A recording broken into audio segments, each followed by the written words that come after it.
Coming up on WFT's First at 5, storm tracker radar is showing heavy showers and rain heading into our area. WFT's Julia Haley is timing out the rain. A change of plea during Terrell Bradley's hearing today. The next step in the high-profile case involving the Gainesville Police Department's K-9 unit. And the search is finally over for a missing deputy canine, where the dog was found by a neighbor who helped bring canine chaos back home. First at 5. From the University of Florida's College of Journalism and Communications, you're watching WUFT News. Welcome to WUFT News First at 5. I'm Daniella Rudolph. And I'm Cristina Santiago. Thanks for joining us. A Gainesville man was sentenced this morning after a year-long case.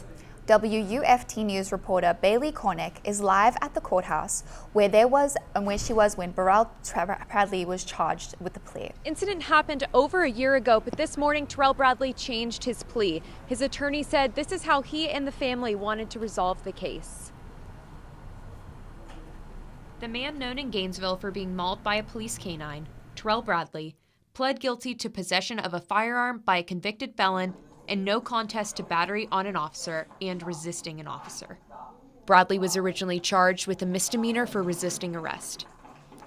Additionally, he was charged with 3 felonies: possessing a gun as a felon, carrying a concealed firearm, and battery on a police officer. Judge David Kreider sentenced him to 1 year and 1 week in the Department of Corrections for the July 22nd incident. That night, Bradley fled a traffic stop and he hid from police. Authorities used the canine, Ranger, to find him. Ranger attacked him. He lost his eye. Bradley's injuries and the findings from an internal GPD investigation sparked community outrage. His attorney, Curtis Lee, said the change of plea was in Bradley's best interest and that they will pursue the civil case regarding police tactics used that night. His family said they didn't want to comment at this time, and his attorney also declined to speak out of their interest, though I can say that even though the case has been put to rest, the family still strongly condemns how police acted that night. Live from the Alachua County Courthouse, Bailey Korinek, WUFT News. Today is the beginning of a rainy rest of your week. WUFT's Julia Haley joins us now with more on the storms moving into the area this evening. We're tracking those showers all throughout north central Florida, especially seeing that line of showers around Alachua County and even near Gainesville and Stark. And seeing that move eastward throughout this evening, even toward St. Johns and even Duval County. So seeing those thunderstorms, that lightning even throughout this evening for, of course, your Tuesday. And this is going to last just a little bit longer, but we'll get into that just a little bit more a little bit later. Our storm tracker showing even up to 4 inches of rain for the rain rate in some areas, especially near Lake City and moving toward Duval. And of course, if you take a look outside of our studio, seeing those cloudy skies reminiscent of what we saw today with those showers, even seeing a possible shower in the back over here. 86 degrees, feels a little bit warmer just because of all that humidity, and seeing that cool down, especially because of those storm cells that are making their way eastward, even around Live Oak and Gainesville, even at Jacksonville. And then hour by hour, take a look. Rain for this evening and dropping into the low 70s. Back to you. The search for missing Sheriff's Canine is now over. WUFT's Chris Will joins us live in studio. Chris, we're hearing that Chaos was found happy and healthy. That's right, that Sheriff's Canine named Chaos was spotted by a resident of the area walking along a road just south of the wooded area. Deputies say he chased a suspect. It took over 24 hours and 6 different government agencies, but Chaos is back home. The saga began around 8 a.m. Monday morning when the sheriff's office put out this Facebook post saying they lost track of a suspect and a canine. By 9:10, the suspect had been identified, and by 11:40, he had been found, but Chaos was still out there. It does, certainly wear on you, but at the same time, we're in a business where we have to press on. Chaos's chase for the suspect began about a mile east of the sheriff's office by US 90. That's when authorities say Chaos got off leash and went after the suspect in the wooded area between Florida Gateway College and Tyre Road. That's where the search for Chaos was focused, but then around 11:30 this morning, Chaos was found by a community member. 2.5 miles south of the initial pursuit. We have a good community here who supports their law enforcement. And so we always get very good support from our community, and that means a lot to us. The initial Facebook post received nearly 300 comments, with county residents showing lots of concern for Chaos, many asking why the German Shepherd did not have a GPS collar. The sheriff's office tells me Chaos did not have a GPS tracker at the time, but they have made that a priority now. We know Chaos has already gone to the vet. They say he is healthy and back resting with his handler. He'll be back on the job in just a couple of days. Reporting live from the newsroom, Chris Will, WFT News. Over the next few weeks, Ben Hill Griffin Stadium will close to the public for renovations. The University Athletic Association announced starting Monday, the stadium will close for a number of days until October 10th. Then later on in the month, Ben Hill Griffin will close again from October 30th to November 6th. To see the full list of closures and operating hours, head to WUFT.org.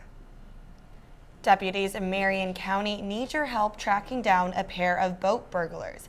Investigators released these surveillance pictures of the suspects. They say earlier this month the suspects broke into 5 boats at the Salt Springs Run Marina. Detectives say they stole a number of speakers, AMPS radios, and an air compressor. Deputies say one of the suspects may be harder to identify because he kept his face covered.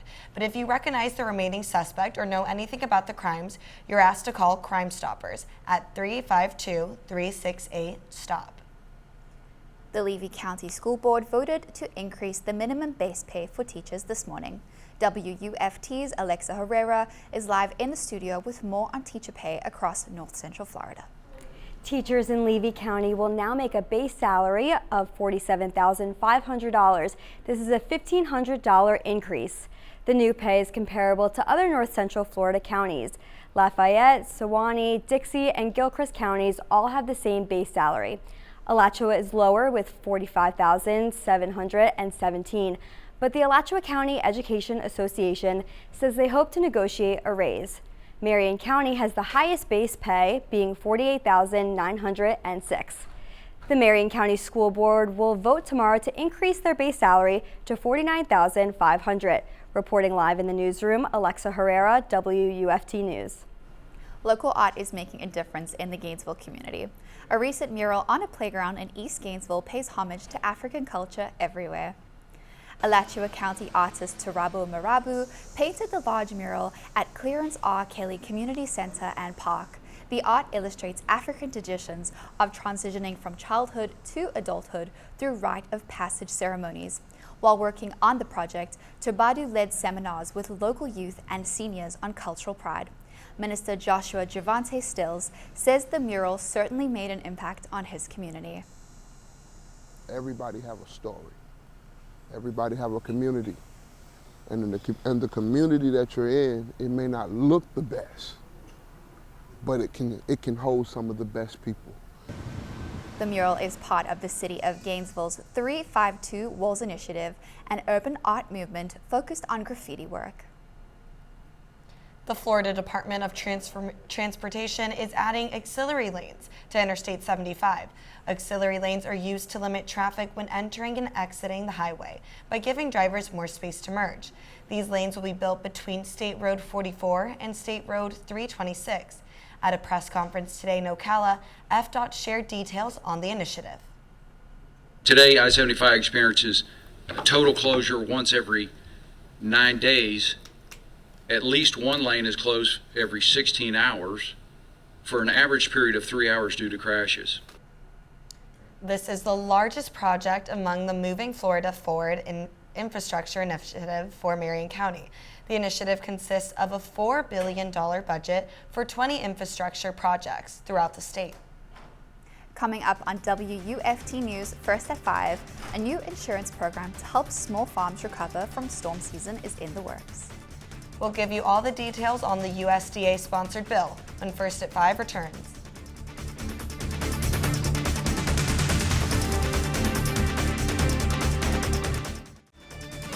You're watching WUFT-TV News. Hurricane Ian caused a lot of damage to the state, especially to the agricultural industry. Not all farms were able to qualify for insurance, but WFT's Megan Hartnett shows us how a new insurance program is helping small farms recover. That's right. I visited a small farm in Southwest Florida that didn't qualify for insurance when Ian hit. But the USDA's microfarm insurance program now allows them to be protected if another storm hits. Hurricane Ian was not the first hurricane Ann Miller has gone through, but it was the first one she spent on her farm in a 20-year-old mobile home. About 3 years ago, Miller made a big change to her living situation. I had bought 5 acres of property that I was prepping for farming, and my husband was helping me get it cleared and starting to really get into it even more. And one day he just looked at me and he said, you know, I could live out here. Miller and her husband now own Salty Feather Farms in Arcadia, about 50 miles north of Fort Myers, where they raise chickens, ducks, and pigs. When Hurricane Ian hit, they suffered property damage and lost some of their livestock. This past year, the Millers have worked to clean up debris and fix structural damage, but it's been a long process. It's a year out now. Ian has almost been a whole year, and we're still doing cleanup. Their farming status made this cleanup more of an obstacle. The USDA and all of the federal agencies, they don't consider us farmers. If you look at the IRS guidelines for what a farmer is, and yes, when you look at it, it says that farmers get all these tax breaks. I only qualify for a farmer if the majority of my income is reported on Schedule F on an IRS form. That is only commodity farming. So if I'm making money off farm to help support the farm, or if I'm selling direct to consumers, I report my off-farm income on my 1040, and I report what I'm selling to consumers on Schedule C. So I'm not, according to the government, a farmer. Because of this, she did not get access to relief programs offered to farmers after this natural disaster. However, the USDA is now sponsoring a program for microfarms. Insurance programs are normally structured around a contract a grower or producer has with a company. If something, like a storm, impacts a farmer's production and ability to fulfill a contract, they can file an insurance claim. Smaller farmers often sell directly to consumers, meaning they don't have a contract. Instead of helping farmers make the equivalent of a contract, this new program ensures farms make their expected income. You take an average of tax returns for 3 to 5 years, depending if it's a beginning farmer or not, and you average the gross revenue on those tax returns, and then you do a projection of what they think they will have next year. Another benefit of this program is that it is easy for farmers with multiple crops to obtain an insurance policy. Say you have a roadside stand and you sell 50 different products. They don't have to have records for the production and sales for every one of those small commodities. It can get all lumped together, which is really nice. Thomas says the program is still growing, and one of the most important things now is to educate people about it. And Miller agrees. I spread the word about the new microfarms insurance programs so that to help relieve the trepidation of people from starting and going into farming. And that's my goal, is to get more younger people into farming. Miller has now applied for microfarm insurance, which will help her if another storm comes. This program will hopefully help encourage more small and more biodiverse farms like Miller's in the state. Farmers are eligible for microfarm insurance if they are qualified to receive federal benefits and make no more than $350,000. Live from the studio, Megan Hartnett, WUFT News. Speaking of storms, we're still seeing those showers here in Gainesville. Julia joins us now to give us an update on the weather. I'm tracking those storms as they're moving toward I-95, and I'll be tracking those showers by the hour after the break.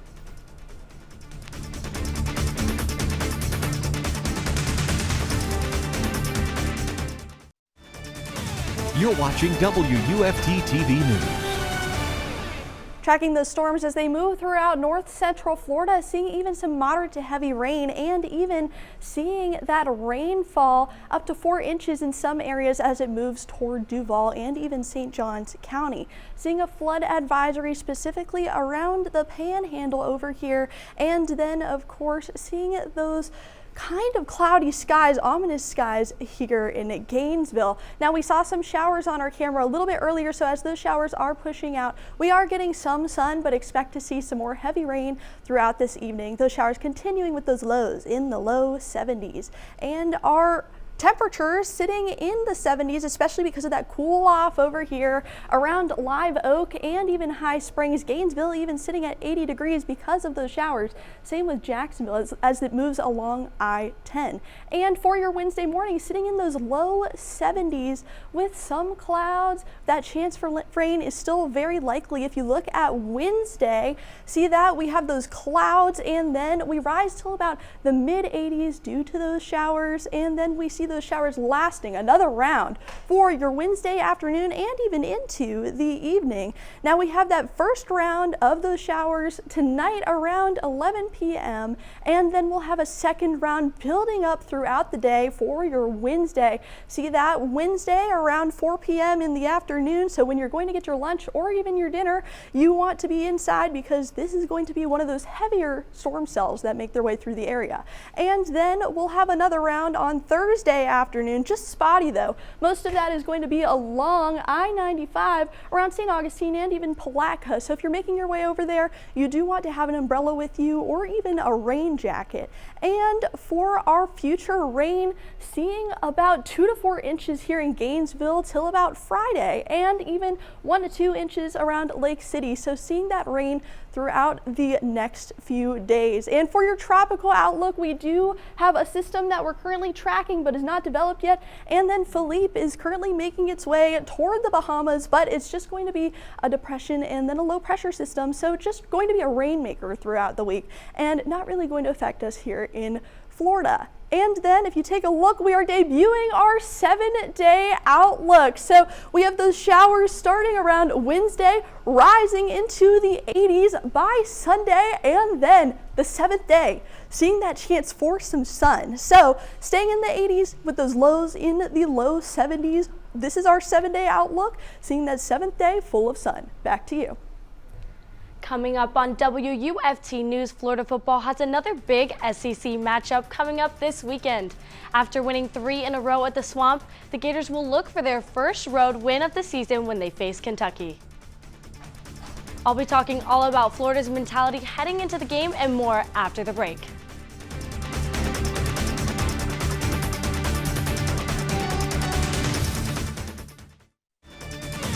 You're watching WUFT-TV News. Welcome into sports. I'm Madison Walker. Florida football is back in action on the road this week. Last time we saw the Gators on the road, they faced Utah, and it didn't go so well for the Orange and Blue. Florida lost 24-11 to the Utes while recording only 13 rushing yards. Despite the rough start, Florida bounced back with 3 consecutive victories in the Swamp, and now they are hoping to carry this momentum with them to Lexington, Kentucky this Saturday. Quarterback Graham Mertz says that the team must carry a road warrior mentality into this hostile environment in order to come away with a win.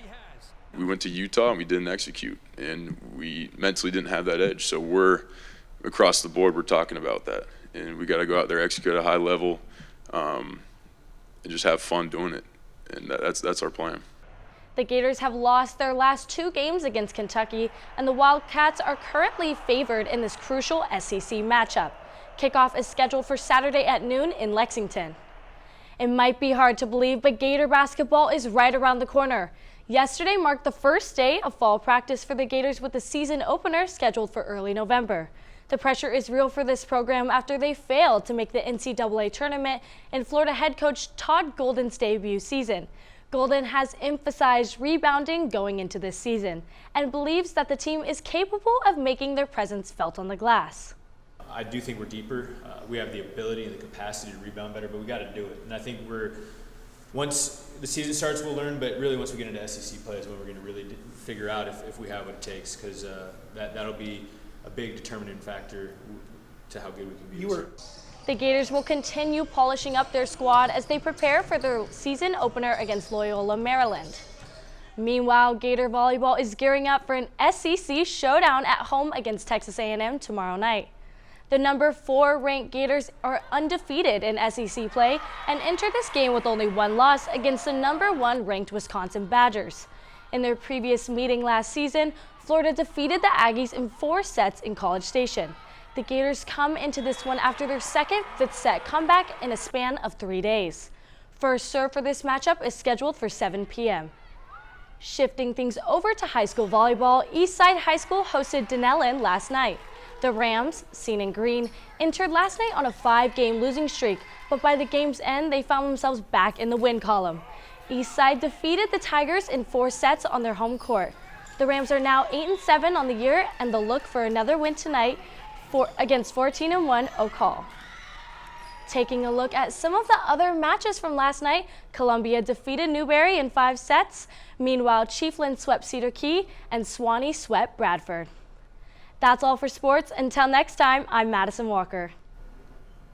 Before we go, let's get one last check on the weather. Cristina, Daniella, this is the kind of weather where you want to stay inside, maybe even grab an umbrella if you do plan on going out. Perfect movie weather, even perfect homework weather if you have some homework to do.